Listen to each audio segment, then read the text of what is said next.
Carta de Paulo aos Colossenses, então, capítulo 1, versos de 24 em diante, até o capítulo 2, verso de número 3. Hoje de manhã vamos pensar aí o ministério de Paulo em favor dos Colossenses. O ministério de Paulo em favor dos Colossenses. Capítulo 1, leio a partir do verso 24. Regozijo-me agora no que padeço por vós, e na minha carne cumpro o resto das aflições de Cristo, pelo seu corpo que é a igreja, da qual eu estou feito ministro, segundo a dispensação de Deus, que me foi concedida para convosco, para cumprir a palavra de Deus. O mistério que esteve oculto desde os tempos dos séculos em todas as gerações, e que agora foi manifesto aos seus santos, aos quais Deus quis fazer conhecer quais são as riquezas da glória deste mistério entre os gentios, que é Cristo em vós, esperança da glória, a quem anunciamos, admoestando a todo homem e ensinando a todo homem em toda a sabedoria, para que apresentemos todo homem perfeito em Jesus Cristo. E para isto também trabalho, combatendo segundo a eficácia que opera em mim poderosamente, porque quero que saibais quão grande combate tenho por vós, e pelos que estão em Laodiceia, e por quantos não viram o meu rosto em carne, para que os seus corações sejam consolados, e estejam unidos em amor, e enriquecidos da plenitude da inteligência, para conhecimento do mistério de Deus, que é Cristo, em quem estão escondidos todos os tesouros da sabedoria e da ciência. Oremos. Obrigado, Senhor, por esta manhã. Obrigado pelo dom da vida e pela oportunidade riquíssima que temos de abrir a Tua palavra e aprender do Senhor e sermos admoestados, incentivados, motivados a trabalhar na Tua causa. Afinal de contas, cantamos agora há pouquinho, no serviço do Senhor eu sou feliz. Que esta verdade cantada seja vista na vida do apóstolo Paulo, no texto que vamos estudar hoje de manhã, mas acima de tudo, seja vista na vida de cada crente, de cada um que está aqui e de todos aqueles que ouvirão esta palavra. Em nome de Jesus, amém. Na segunda carta que Paulo escreve a Timóteo, ele descreve seus últimos momentos assim: combati o bom combate, completei a carreira e guardei a fé. É assim que Paulo encerra a sua jornada nesta vida. Em uma linguagem mais popular, poderia ser: fiz o melhor que pude pelo Evangelho. Não desisti no caminho. Permaneci fiel ao que recebi de Cristo até o final. O mesmo trecho, só que dito em umas palavras mais comuns, por assim dizer. E meus irmãos, estudando a vida de Paulo, sem dúvida, temos que concordar. É verdade. É verdade. Este apóstolo fez o melhor que pôde. Ele foi um batalhador da fé. Ele foi um soldado fiel. Ele foi um servo cumpridor dos seus deveres cristãos. Ele foi um vaso que se derramou como perfume sobre o seu Senhor. Ele foi um incansável trabalhador no ministério que recebeu de Cristo. E esse trecho da carta aos Colossenses nos revela isto. Nos mostra esse trabalho, essa dedicação, e não apenas nos mostra, mas também nos desafia a arder de amor pelo Senhor e pela igreja do Senhor. Então é um trecho empolgante da carta que ele escreve aos Colossenses, que me empolga, que deve te empolgar, que deve te incentivar a amar o Senhor e a arder de amor pela igreja do Senhor. Perceba que no versículo 23, ele termina o parágrafo anterior dizendo que ele era um ministro do Evangelho. Lá está escrito assim: Paulo, eu estou feito ministro do Evangelho. E aí, no versículo 24, 25 e até o capítulo 2, versículo de número 3, ele descreve este ministério. E como é que nós podemos ver isso nesses versos a seguir? Como é que foi o ministério do apóstolo Paulo? Observemos então. Em primeiro lugar, Paulo foi um ministro que sofreu por Cristo. Paulo foi um ministro que sofreu. Versos 24 e 25 dizem: regozijo-me agora no que sofro por vós. Preste atenção. Regozijo-me agora no que sofro por vós. Irmãos, parece-nos que o sofrimento é uma marca distintiva dos verdadeiros ministros de Cristo, dos verdadeiros crentes em Cristo, dos verdadeiros servos de Cristo. E o sofrimento de Paulo teve 4 características. Primeira, ele foi banhado não por lágrimas de tristeza, mas por lágrimas de regozijo. Observe que ele começa dizendo assim: regozijo-me nos meus sofrimentos por vós. Regozijo-me. E ele fala a verdade. O apóstolo não está mentindo, não está brincando, não está se comiserando, por assim dizer. Deixe-me destacar 2 ocasiões em que isso é verdade. Primeiro, em Atos capítulo 16, na segunda viagem missionária, Paulo e Silas são presos por estarem pregando o evangelho. São encarcerados, colocados numa masmorra e acorrentados.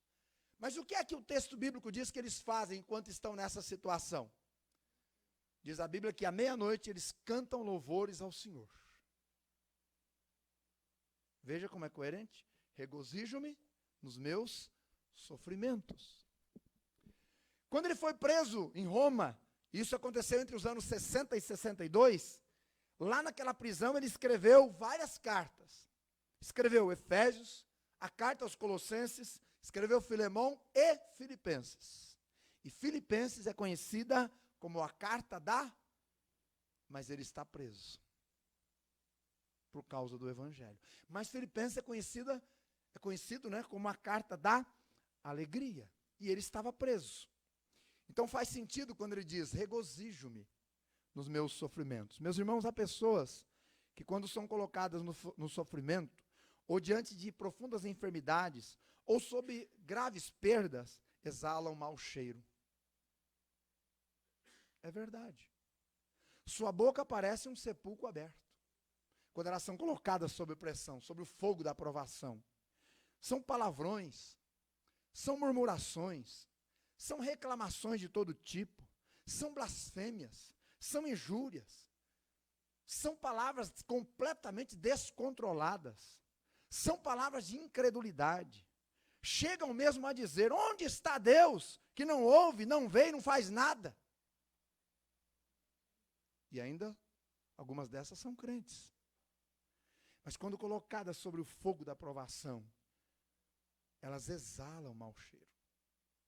Deuteronômio capítulo 8, Deus diz assim: eu deixei vocês, Israel, no deserto, padecer necessidade, passar momentos de fome. Eu humilhei vocês, eu coloquei vocês sobre o fogo da provação, simplesmente para exalar de dentro do coração de vocês o que estava lá. Eu, quando leio esse verso, tremo. Quando eu olho para esse texto, e quando eu passo pelas dificuldades da minha vida, eu fico pensando: meu Deus, o que há em meu coração de verdade? Às vezes a gente acha que está tão bem com o Senhor, né? Às vezes a gente acha que está tão bem na vida espiritual, mas basta vir o fogo da provação, e ele vai, às vezes, mostrar o que está lá dentro. Não deveria existir isso no nosso coração, irmãos, não deveria. Mas às vezes essas coisas migraram lá, habitaram lá e a gente nem percebeu. Distanciou um pouquinho de Deus e elas ficaram ali. Meus queridos irmãos, não era este o caso de Paulo. Diz a Escritura que quando ele passava pela provação, ele se regozijava. E era exalado, o bom perfume de Cristo. Você já observou que o ouro e a prata, quando são submetidos a calor intenso, tornam-se mais puros? Você já observou que quando a água é fervida, ela evapora e o vapor vai para o alto? Já observou? Você já observou que quando a cera é colocada sob o calor do sol, ela se derrete, como que reverenciando aquele que está sobre ela? É assim que o verdadeiro Filho de Deus deveria agir. Quando as aflições, os sofrimentos, a dor, as perdas vierem, como essa sunamita aí, que acabou de passar aqui na leitura, nós deveríamos nos tornar mais puros. Nós não deveríamos nos entregar ao alto, ou aquele que está no alto, como o vapor da água sobe. Nós deveríamos fazer como a cera e derretermos-nos aos pés da cruz. E declararmos ao Senhor o quanto nós somos carentes, e quanto Ele é poderoso, e o quanto nós precisamos da sua graça. É ali, meus irmãos, é ali aos pés da cruz que nós olhamos para o alto da cruz e vemos o Cristo crucificado em sofrimento inigualável.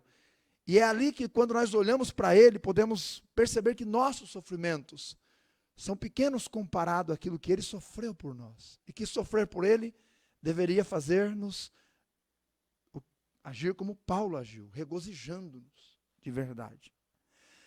Então ele se regozija por sofrer pelo Senhor, pelos irmãos.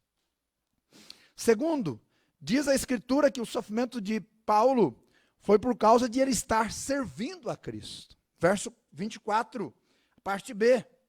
E na minha carne cumpro o resto das aflições de Cristo, pelo seu corpo que é a igreja. Não significa que aquilo que Cristo fez na cruz não foi completo e faltava alguma coisa para completar e Paulo foi completar. Não tem nada a ver. Não significa isso. Significa que, assim como o Senhor Jesus sofreu, e ele disse, aqueles que me seguirem também padecerão perseguições, Paulo estava padecendo essas aflições, assim como todo crente, toda pessoa em Cristo que seguir a Cristo fielmente, padecerá perseguição, como Cristo foi perseguido. Servir a Cristo envolve sofrer por causa dele. Ele mesmo disse, não é um servo maior do que o seu Senhor. Se a mim me perseguiram, também perseguirão a vós. João 15, 20. Então, crente, entenda, sofrer por Cristo é glória. Sofrer por Cristo é galardão. Sofrer por Cristo é privilégio. Mesmo quando este sofrimento é intenso. Por isso Paulo diz, regozijo-me. Porque meu sofrimento é por causa de eu ser um servo de Cristo. Você é um pai que serve a Cristo? Então você não vai tolerar tudo aquilo que seus filhos fazem. Saiba, você vai sofrer por causa disso. Você é uma mãe fiel a Deus, que quer obedecer a palavra de Deus e quer ensinar a palavra de Deus aos seus filhos? Saiba, mãe, você vai sofrer por causa de Cristo. Filho, você é uma bênção no seu lar, tem obedecido os seus pais e tem obedecido a eles dentro da sua escola? Saiba, você vai sofrer por Cristo dentro da sua sala de aula, por obedecer os seus pais e por ser uma pessoa zelosa. Porque todos aqueles que piamente querem seguir a Cristo, as Escrituras afirmam, padecerão perseguições. Isso envolve todas as áreas da nossa vida. Número 3, foi por cumprir a mordomia que lhe foi dada. Eu estou falando, neste primeiro item aqui, de que Paulo foi um ministro que sofreu. E sofreu por cumprir a mordomia que lhe foi dada. O verso 25 diz isso. Da qual eu estou feito ministro, segundo a dispensação de Deus, segundo a mordomia que Deus me deu. Paulo é chamado, meus irmãos, a ser apóstolo dos gentios. Gentios eram todos aqueles povos que não eram judeus. Então eu e você somos considerados gentios. Não somos judeus. Então somos gentios. Por que Paulo sofre pelos gentios? Porque Deus o designou a pregar aos gentios. Atos 9,15 é dito assim, vai, porque este, referindo-se a Paulo, é para mim um vaso escolhido para levar o meu nome diante dos gentios. Em Atos 18,6 diz, mas resistindo e blasfemando os judeus contra Paulo, sacudiu os vestidos e lhes disse, vosso sangue seja sobre a vossa cabeça, estou limpo de vós, e desde agora vou para os gentios. Ele era comissionado aos gentios, e ele foi cumprir a sua grande comissão aos gentios. Paulo não tinha como não cumprir sua tarefa de ministro, mesmo que envolvesse sofrimento, porque ele fora dado por Deus aos gentios. Mas isso lhe custou muita dor, especialmente por parte dos judeus, que por causa do seu ministério, simplesmente o consideraram uma escória. A primeira lição que nós temos então aqui, desse primeiro item, é a seguinte: todo cristão precisa aprender a regozijar-se quando sofrer por Cristo. A primeira pessoa da minha família que se converteu, chamava-se Lúcia Perilli de Carvalho. E ela sofreu demasiadamente por causa de Cristo. Até mandada embora de casa ela foi.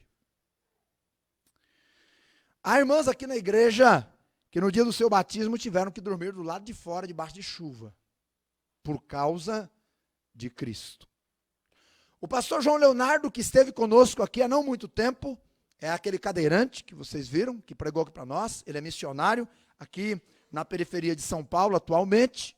E ele se tornou tetraplégico, porque pregando no interior do Brasil, nas suas pregações, Deus lhe deu a graça de ganhar algumas pessoas que eram viciadas em drogas, e os traficantes não gostaram daquilo, e lhe deram de presente 5 tiros, um dos quais acertou a sua coluna e o deixou completamente inválido, não é?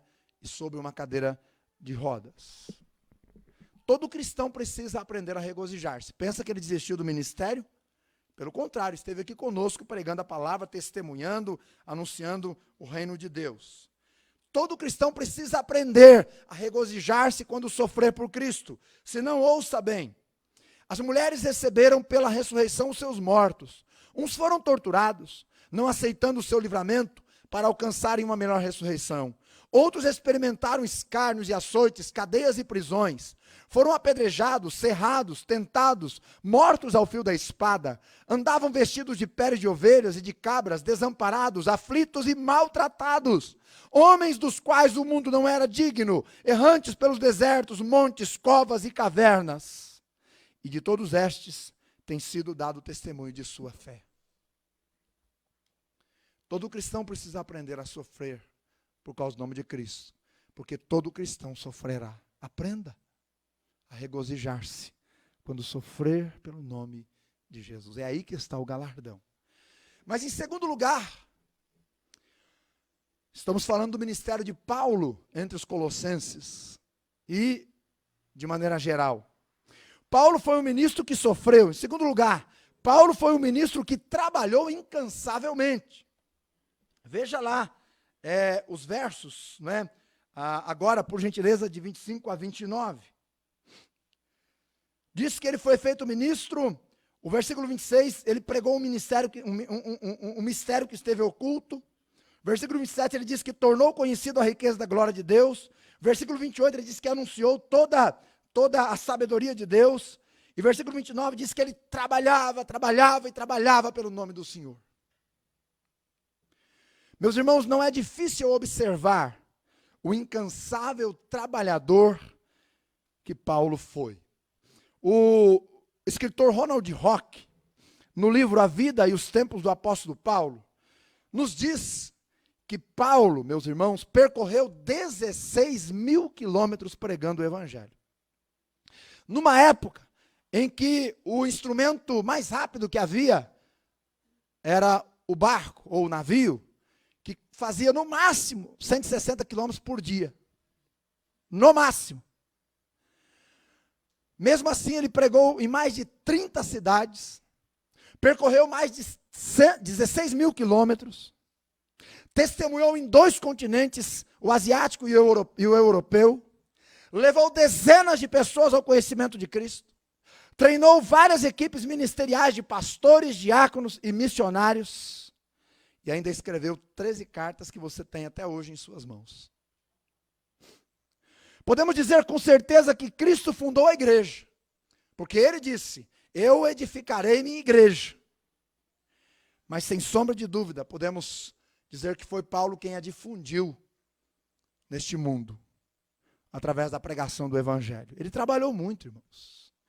E como é que foi o seu trabalho? O texto nos diz, primeiro, ele trabalhou pregando e esclarecendo a verdade. Ele não pregou a si mesmo, Paulo, Saulo.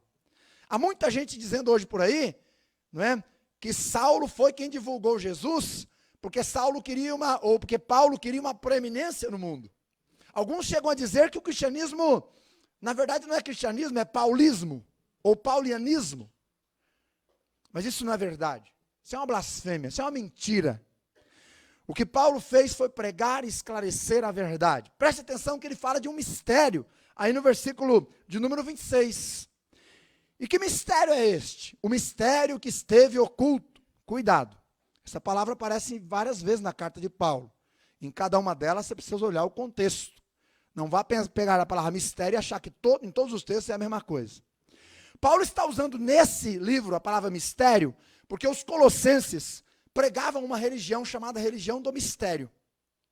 E segundo os gnósticos, o mistério era um ápice de conhecimento que só era atingido por alguns, que eram considerados especiais. E por isso eram aqueles que tinham a preeminência.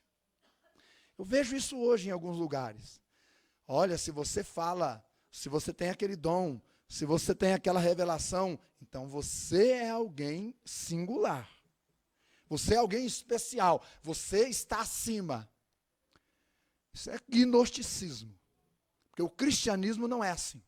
No cristianismo todos são iguaizinhos, um só Senhor, Cristo Jesus. O restante todo mundo é servo igualzinho. Igualzinho. Ninguém é maior ou menor. E Paulo então usa a palavra mistério aqui porque ele está trabalhando com uma heresia que está atacando Colossos.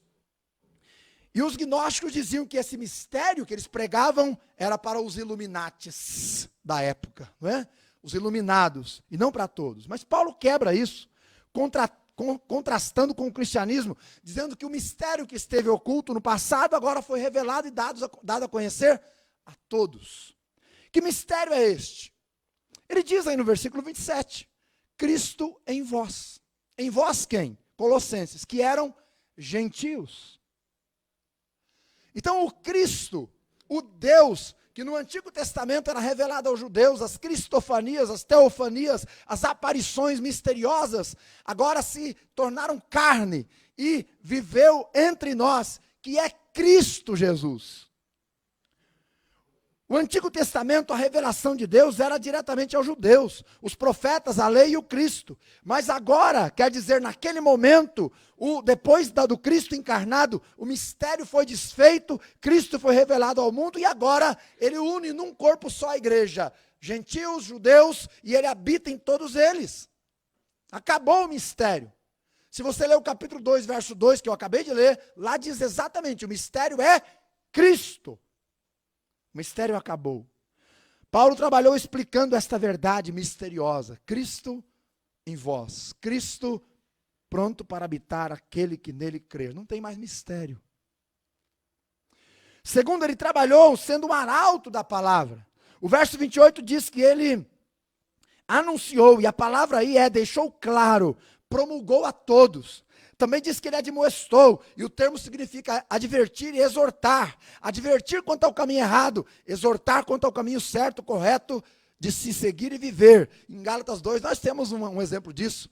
Paulo chega numa cidade e Pedro, quando não tem judeus, ele está com gentios. Quando tem judeus, ele deixa os gentios, vai com judeus. Paulo chega a ver isso, esse pêndulo, não é, que fica balançando de um lado para o outro. Paulo chega, chama Pedro, não é? Publicamente diz assim, Pedro, você está sendo uma Maria, vai com as outras aí. Você não está agindo corretamente. Você está, quando tem judeus, desprezando os gentios. E quando não tem judeus, você vira um camaleão e se torna um gentil. O que está acontecendo? E Paulo admoesta, exorta Pedro, até que ele tenha um posicionamento correto. Em Gálatas ele fez isto. Também Paulo ensinou, quer dizer, guiou a sabedoria aos que ele pregou. Guiou a sabedoria aos que ele pregou. Ou seja, ele guiou essas pessoas até que Cristo fosse formado nelas. Paulo apontou por onde Cristo andou.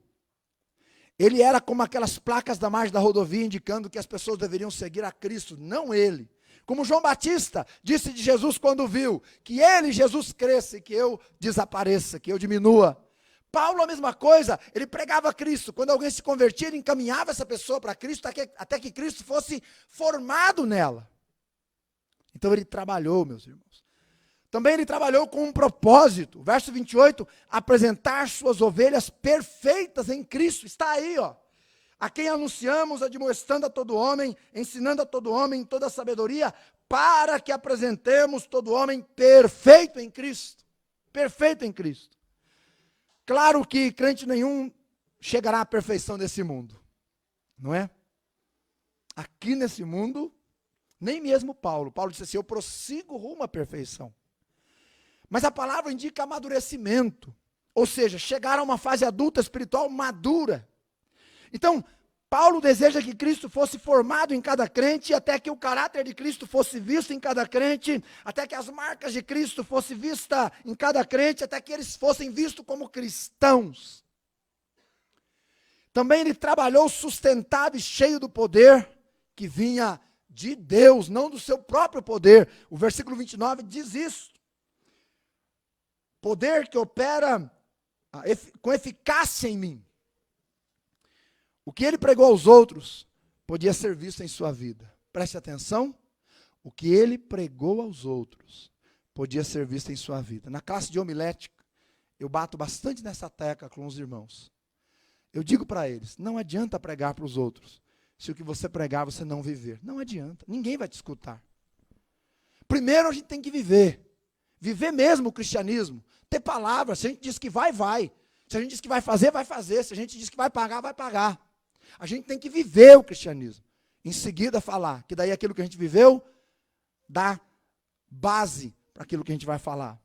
O que ele pregou aos outros podia ser visto em sua vida, o enchimento do Espírito. O Espírito chamou, transformou, encheu, usou e operava através da sua vida. Em Atos 19 a gente vê isso. 7 filhos de Cefas, tendo uma pessoa endemoniada, foram lá e começaram de todo tipo querer expulsar o demônio. O demônio se encheu, né? Porque também, demônio se enche também, viu gente? Não brinca não, que chega uma hora que ele fica por aqui, ó.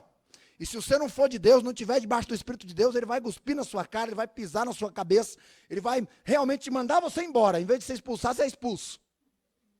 E foi exatamente o que aconteceu com os filhos de Cefas. Eles chegaram lá e começaram em nome de Paulo, em nome de Jesus. E ele foi se enchendo. Chegou a hora que ele olhou para eles e disse, olha, eu conheço Jesus sem que é Paulo, mas vocês eu não conheço. E avançou em cima deles que se não socorrem, os arrebentava. Mas preste que ele diz, eu conheço Jesus e bem sei quem é Paulo. O Espírito operava por meio de Paulo. Aqui temos uma segunda lição importante a aprender. Todo cristão precisa ser um trabalhador incansável, útil no reino de Deus, mas trabalhar no poder do Espírito Santo. Meus irmãos, há tanto por fazer, há tantas almas a evangelizar, nosso mundo está cada dia mais podre. Podemos fazer um pouco mais, meus irmãos. Podemos orar um pouco mais. Podemos testemunhar um pouco mais. Podemos evangelizar um pouco mais. Podemos abrir nossa boca e contar mais quem é Cristo e o que Ele fez. Podemos fazer do juízo vindouro e a condenação eterna nosso discurso, como Paulo fez várias vezes. Podemos falar mais. Temos tantos meios que são usados inutilmente. Como, por exemplo, a rede de internet. Há pessoas que passam horas na rede de internet, horas, e não mandam um WhatsApp falando de Cristo para ninguém. Isso é vida cristã inútil. Falam de tudo, menos de Jesus Cristo. Você tem uma arma na sua mão poderosa hoje, para evangelizar, pregar a Bíblia, ensinar pessoas. Sabe, irmãos, quando eu olho aqui para a vida de Paulo, grosseiramente, como eu fiz, nesse pequeno resumo, do quanto ele andou, quantas cidades visitou, quantas pessoas levou para Cristo, eu me pergunto, o que é que eu estou fazendo pelo cristianismo? O que é que eu estou fazendo? Será que meu bairro sabe pelo menos que eu sou um crente? Será que meus vizinhos já ouviram de Cristo pela minha boca? O que é que eu estou fazendo? Quando eu partir, qual terá sido o meu legado? Qual terá sido o meu trabalho? Será que as pessoas vão saber que houve um cristão neste lugar? Que importância real eu tive para o reino de Deus lá no meu trabalho? Eu fiz a diferença, realmente. Fiz a diferença na minha família. Quando eu partir, a minha família realmente vai perder uma luz que brilhava dentro dela ou pouca diferença vai fazer eu ali, presente ou ausente? Que fiz eu? Fui só mais um cristão nominal e nada mais? Ou fui um Paulo que trabalhou incansavelmente pelo reino de Cristo? Por isso, quando ele diz lá no final da sua vida, combati o bom combate, completei a carreira e guardei a fé, ele não mente. Ele não fala isso com orgulho, mas ele fala com aquele sentimento de dever cumprido, de que o melhor que ele podia fazer pelo seu Cristo ele fez. Não espere chegar ao fim da vida para ter do que se lamentar, mas espere chegar lá para poder partir com alegria, com as mãos limpas do sangue de todos que estiveram ao seu redor. Terceiro lugar, Paulo foi um ministro que se gastou em oração em favor do povo de Deus. Verso 1, ele diz: porque quero que saibais quão grande combate tenho por vós. Ele fala de oração aí, irmãos. A vida de Paulo é permeada de oração. Você já viu aqui uma mensagem que eu preguei recentemente. Aliás, o nome Saulo significa pedido a Deus. E quando ele se converte, é achado em oração. Daí para frente, eu mencionei já, a sua vida, não é, foi banhada por oração, e sua carreira foi sustentada pela oração, e ele parte deste mundo orando. E aqui ele ora pelo povo de Deus. E nós aprendemos aqui algumas verdades maravilhosas sobre a intercessão. Em primeiro lugar, ele diz ali: quão grande combate tenho por vós. Meus irmãos, orar é combater. Quem não entende que orar é trabalhar, é lutar, é combater, pouco ora. Pouco ora. Quase não é visto em reuniões de oração, pouco valoriza os grupos de oração e pouco está em cultos de oração. Porque não entendeu ainda que orar é combater.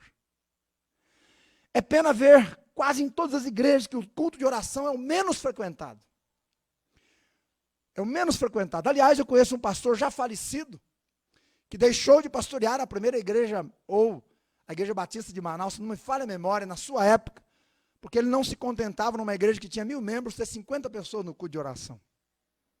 Ele achava aquilo um absurdo, chegou a um ponto que ele entregou o ministério por não suportar ver aquilo.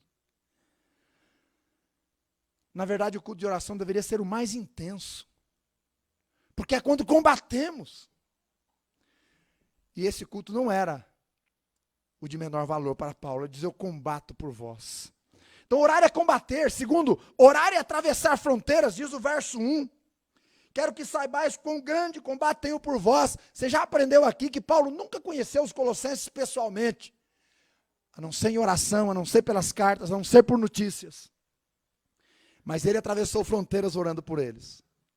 Eu me lembro de ver o pastor Artêmio, nosso diretor no instituto, muitas vezes quando eu saía do meu dormitório, do nosso dormitório, e a gente passava em frente ao escritório dele, 6 horas da manhã, 5h40, ele estava lá, às vezes de joelhos, às vezes com sua mão sobre as mesas, orando. E não raras vezes na sala de aula, ele dizia assim: hoje já estive no Mato Grosso, já estive lá no Amazonas, já visitei a Bolívia. E ele se referia ao combate com a oração. E eu muitas vezes, quando enfrento lutas no ministério, eu agradeço a Deus, porque sei que vez ou outra, pelo menos, nosso nome chega no céu pelos joelhos daquele irmão. Orar é atravessar fronteiras, orar é unir-se aos irmãos, mesmo que sem conhecê-los pessoalmente, é o que ele faz no versículo 1. Meus irmãos, nós devemos usar aquela expressão americana que diz sair da caixinha e orar fora da caixinha. Às vezes nossa oração gira em torno da nossa família, dos nossos problemas, do nosso emprego, e não sai nem pela vizinhança, pelo bairro, pela cidade, estado e país. Nós vamos eleger um novo presidente agora em outubro. Deveríamos estar clamando, bombardeando os céus com nossas orações. Porque nós vamos ser governados por mais 4 anos, sabe-se lá Deus por quem e como será. Devemos sair fora da caixa, irmãos, e orar e visitar os irmãos, nosso país, nossa nação. A lição aqui é: todo cristão precisa vencer as suas lutas pela oração. Um casal idoso vivia no interior do Brasil aí, uma cidadezinha pequena, e tinha uma casinha de aluguel. Mas a aposentadoria do velhinho dava para o casal viver. Aí morreu o velhinho. E aí aquela senhorinha, crente em Jesus, começou a ser caloteada pelo inquilino, que não pagou 1 mês, 2 meses, 3 meses, e ela precisava daquele recurso. E um dia ela foi lá falar com ele, e ele soltou os cachorros nela e disse assim: a senhora some daqui, eu moro aqui há mais de 10 anos, essa casa agora é minha, não vou pagar o aluguel, daqui só um exército me tira. A coitadinha da pobre irmãzinha, não tendo muito o que fazer, foi para a igreja e pediu oração numa quarta-feira. O pastor condoído dela organizou uma campanha de oração na igreja. E começaram a orar. Antes de terminar a campanha, alguém disse para ela: senhora, sua casa está vazia. O inquilino foi embora essa noite. E ela correu lá ver. De fato, a casa estava completamente vazia. O inquilino havia ido embora. E eles foram descobrir, mas por que o homem foi embora sem avisar ninguém, às pressas? Subitamente, sem que ninguém percebesse, nem ele, um conglomerado de formiga, um formigueiro enorme, que passava pela cidade, resolveu se instalar naquela casa. E se instalou, formigas venenosas. E ele tentou de tudo, e não teve jeito. E ele teve que se mudar, porque Deus levantou o seu exército de formigas para, em resposta à oração, mandar aquele inconsequente embora. Só que quando o pessoal foi lá, as formigas não estavam mais lá. Já viu falar de como é que chama? Corredeira, irmão Henrique? Correição. Elas vêm, ficam um tempo, aí elas vão, né? E param e ficam outro tempo. E Deus levantou seu exército. Não brinque com Deus. Não brinque com quem ora. Quem depende de Deus. Deus ouve suas orações. Em último lugar, quarto, Paulo foi um ministro que lutou para levar o povo de Deus à maturidade. Eu só tenho 2 minutos. Me ajude em oração, por favor. Sabe qual é uma das maiores frustrações de uma família? É quando aquele filho que nasce e vai crescendo nunca se torna adulto. Ou por um problema genético, ou por um problema emocional, ou por um problema de inconsequência mesmo, né? A geração nem estuda, nem trabalha, não sei o quê. Não amadurece. Isso é uma frustração para a família. Meus irmãos, Deus não quer ficar frustrado com seus filhos. Ele quer que todos cresçam. O mistério foi revelado. Cristo em vós. Esperança da glória. Deus nos deu tudo, vida espiritual, fonte e direção e alimentação pela palavra, o poder do Espírito Santo, a família que nos dá suporte. Ele nos deu tudo, não espera nada menos que todos nós cheguemos à maturidade e descubramos os tesouros maravilhosos que estão ali escondidos em Cristo para cada cristão. Maturidade espiritual é você ser consolado em Cristo, é a ideia de você ser abarcado por Cristo e você ser satisfeito, você ser realizado nele, diz o verso 2. Maturidade é saber viver em união e de amor com pessoas diferentes que são irmãs em Cristo Jesus. Maturidade é o cristianismo colocado em prática, é a plenitude da inteligência, é quando eu oferto a minha vida para praticar o cristianismo de verdade. Maturidade é ter o coração saciado e controlado pelo maior tesouro que é Cristo Jesus. Enquanto os gnósticos pregavam que só um grupinho pequeno chegariam aos mistérios, Deus trouxe o seu mistério, revelou a toda a sua igreja, a todo o povo, e qualquer que está em Cristo descobriu o mistério de uma vida maravilhosa. Cristo em vós. Lição e conclusão. Todo cristão precisa buscar uma vida madura em Cristo. Se existisse um aparelho chamado madurômetro, e ele fosse dado para você medir a sua vida de maturidade em Cristo agora, de 0 a 10, onde ele pararia? Mas não minta, seja sincero. Onde ele pararia? Quero dizer para você que esse madurômetro existe. E ele passa na nossa vida todos os dias. Sabe quando? Quando temos que organizar o nosso tempo de trabalho e tempo de devoção a Deus. Quando nos deparamos com as pedras, aliás, com as perdas que a vida nos traz. Ali o madurômetro mede. Quando temos que reagir rapidamente a uma situação de pressão, como por exemplo uma fechada no trânsito. Ou quando alguém nos dá quando alguém nos dá aí um distrato, ou quando um irmão nos decepciona, é ali que o madurômetro está passando. Quando temos que decidir sobre o dia do Senhor, se vamos ficar até mais tarde na cama ou vamos para a igreja, é ali que o madurômetro está passando. Quando temos que decidir sobre o quanto vou investir no reino de Deus e no meu reino pessoal, é ali que o madurômetro está passando. Enfim, quando temos que escolher entre obedecer à voz do Espírito e à voz da nossa própria carne, é ali que o madurômetro vai medir. Paulo disse, e eu termino, me gastarei e me deixarei gastar em favor de vossas almas. Ele disse isso a uma igreja gentílica, irmãos, aos coríntios. E foi verdade, mas havia uma razão maior do que somente pessoas. O verso 3 do capítulo 2 nos diz, olha lá o que diz. Em quem estão escondidos todos os tesouros da ciência, da sabedoria e da ciência. Paulo queria que Cristo estivesse neles. Esta era a esperança. Porque Cristo vai mostrando aos seus, que vão crescendo a cada dia, seus tesouros da sabedoria e da ciência. Tesouros que estão escondidos nele. Por isso o salmista disse assim, os segredos do Senhor são para aqueles que temem ao Senhor. Ó, e a estes o Senhor faz saber a sua aliança. Não é sem razão que na carta de Paulo aos Coríntios ele diz, Paulo foi elevado ao terceiro céu, e ouviu palavras inefáveis, e viu lugar de delícias eternas. Meus irmãos, o mistério é Cristo em nós.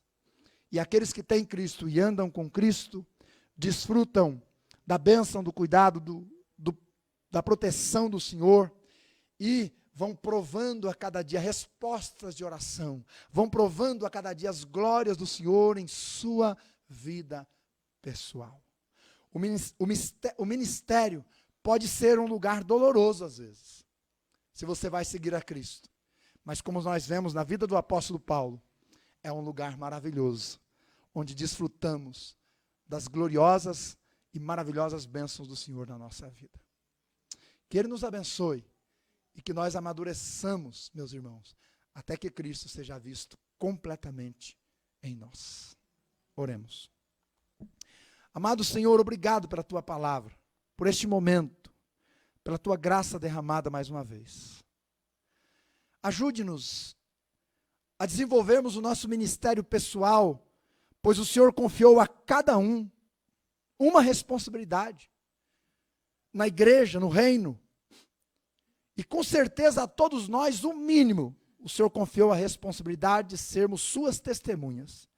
Então nenhum de nós tem o direito de dizer que não sabe o que fazer no reino de Deus, porque a todos nós foi dada a responsabilidade de sermos uma testemunha viva, de proclamarmos as virtudes do Senhor, o Evangelho de Cristo.